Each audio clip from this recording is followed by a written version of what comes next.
नमस्कार, मैं अरुण जोगड़िया बहुजन मंच में इस नए एपिसोड के साथ मैं आपके साथ हूँ। आज का जो भाषण है वो भाषण भी बहुत उत्साहपूर्वक डॉक्टर बाबा साहब आम्बेडकर ने दिया हुआ भाषण है। यह जो भाषण है वो 25 जून 1946 में मुंबई में दिया हुआ ये भाषण।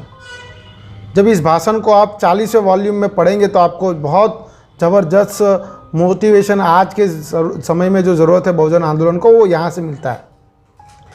अगर आपको कहूँ तो उस समय जब ट्रेन मुंबई के रेलवे स्टेशन पे आने वाली थी तब करीबन 80,000 लोग डॉक्टर बाबा साहब आम्बेडकर का रेलवे स्टेशन पर राह देखकर बैठे हुए थे और 5,000 समता सैनिक दल के कार्यकर्ता उस पूरे नाकाबंदी घेराबंदी को संभाले हुए थे। लोगों की भीड़ सुबह 7 बजे से भूखे प्यासे बैठकर लोग राह देख रहे थे और शाम को साढ़े 4 के आजू बाजू वो ट्रेन मुंबई रेलवे स्टेशन पर आती है। जब आती है और डॉक्टर बाबा साहब आम्बेडकर उतरते हैं तब जय भीम के नारों से पूरा माहौल गूंज उठता है। लोग तालियां बजाते हैं, लोग नारे लगाते हैं, लोग फूलों की बौछार करते हैं। और आगे जब जाते हैं तब अगर डॉक्टर बाबा साहब आम्बेडकर आगे जाते हैं तब 5,000 समता सैनिक दल के लोग उसको जन समुदाय को सुव्यवस्थित तरह से करने में असमर्थ दिखाई देता है। 80,000 लोग पूरे रेलवे स्टेशन पर बाबा साहब की राह देखकर बैठे हुए होते हैं। उसमें उस समय all India schedule caste federation के जनरल सेक्रेटरी बापू साहब PN राजभोग थे। मुंबई प्रांत के शेड्यूल कास्ट फेडरेशन के अध्यक्ष दादा साहब गायकवाड़ भी थे और मुंबई की जनता के प्रिय नेता एडवोकेट RD भंडारी साहब बाबा साहब आम्बेडकर के साथ वहाँ पर थे और डॉक्टर बाबा साहब आम्बेडकर के चिरंजीवी बाबा साहब यशवंत राव आम्बेडकर भी वहाँ पर उस जगह पर मौजूद थे।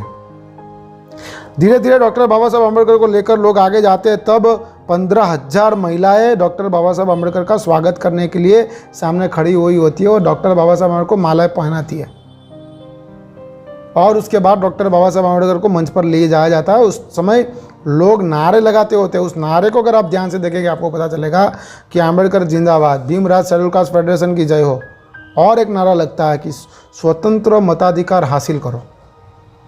ये 1946 में ये नारा लगता है। तो अगर ये नारे से पता चलता है कि जो 80,000 लोगों को वहाँ पर इकट्ठा किया गया था ये भीड़ वाला मामला नहीं था, ये कैडर वाला मामला था। ये दिखाता है कि ये नारा लगता है। उसके बाद जब हज़ारों लोग वहाँ पर इकट्ठा होते हैं और वहाँ पर से डॉक्टर बाबा साहब आम्बेडकर को मंच पर ले जाया जाता है।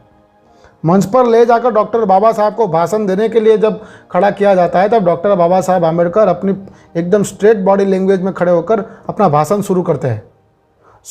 डॉक्टर बाबा साहब आम्बेडकर के मैं दिल्ली से हार कर नहीं लौटा हूँ। लड़का जब फेल हो जाता है तब उसका मनोबल बढ़ाने के लिए जो किया जाता है उसके लिए ये कार्यक्रम नहीं लगाया गया है। ये जो कार्यक्रम है वो हमारे आंदोलन का प्रतिबिंब दिखाने के लिए ये कार्यक्रम खड़ा किया गया है। ये डॉक्टर बाबा साहब आम्बेडकर इस भाषण में कहते हैं। डॉक्टर बाबा साहब आम्बेडकर कहते हैं कि पिछले 4 सालों में हमने हमारे समाज के लोगों को मजबूत किया है। उसके लिए मेरा हर प्रकार से लोगों ने स्वागत किया है। इसको दुश्मनों को भी जान लेना चाहिए और हमारे घर वेदी लोगों को भी इस बात को जान लेना चाहिए कि हमारा आंदोलन मजबूत हो चुका है।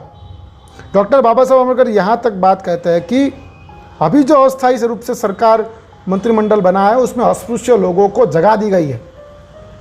इसके बाद डॉक्टर बाबा साहब आम्बेडकर एक एविडेंशियली बात कहते हैं जो हमें जानने की ज़रूरत है।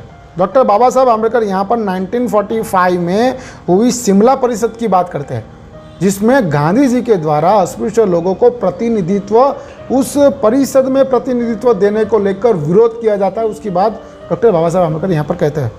उसमें कहते हैं कि 1945 में हुई शिमला परिषद में भारत सरकार में एक भी अस्पृश्य प्रतिनिधि को शामिल करने से गांधी जी ने इनकार किया। जब जगजीवन की बात आई, वाइसरॉय ने उसको चुना तो उसका भी उन्होंने विरोध किया। बाबू जगजीवन राम का भी गांधी जी ने विरोध किया। यह बात डॉक्टर बाबा साहब आम्बेडकर यहाँ कहते हैं कि उस समय की परिस्थिति ये थी। आज जो अस्थायी रूप से सरकार मंत्रिमंडल बना है उसमें हमारे लोगों को लेना पड़ा है। हालांकि वो लोग हमारे नहीं हैं, ये भी डॉक्टर बाबा साहब आम्बेडकर कहते हैं। पर उस समय डॉक्टर बाबा साहब आम्बेडकर एक बात कहते हैं कि उस जगह पर अगर हमारा कुत्ता भी जाकर बैठता है तो वो हमारे आंदोलन का नतीजा है। हमारे आंदोलन के कारण हमारा कुत्ता भी वहाँ जाकर बैठता है और वो हंसते हैं। उसके बाद डॉक्टर बाबा साहब आम्बेडकर कहते हैं कि समय आ गया कि अपनी काबिलियत को हमें अपने आप साफ कर दिखाना होगा। हमें सत्ता में हिस्सा लेने के लिए मौका मिला है, हमारा आंदोलन का ये फल है। लेकिन हमें उतनी ही भर से शांत नहीं होना है, हमें और आगे बढ़ना है, और हमारा आंदोलन तभी समाप्त होगा जब हमारी न्यायिक मांगें पूरी होगी। ये डॉक्टर बाबा साहब आम्बेडकर अपनी बात कहते हैं।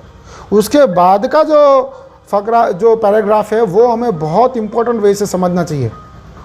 डॉक्टर बाबा साहब आम्बेडकर यहाँ फिर से गांधी जी का उल्लेख करते और कहते कि 1942 में जो गांधी जी के द्वारा जो स्टेटमेंट दिया गया था, करो या मरो, उसकी बात डॉक्टर बाबा साहब आम्बेडकर कहते हैं। तो डॉक्टर बाबा साहब कहते हैं कि गांधी जी का वो नारा था, हमारी लड़ाई की भी यही घोषणा होगी, उद्देश्य प्राप्ति के तक हम हमारी जान की बाजी लगा कर लड़े। यहाँ डॉक्टर बाबा साहब आम्बेडकर वो स्टेटमेंट देते हैं।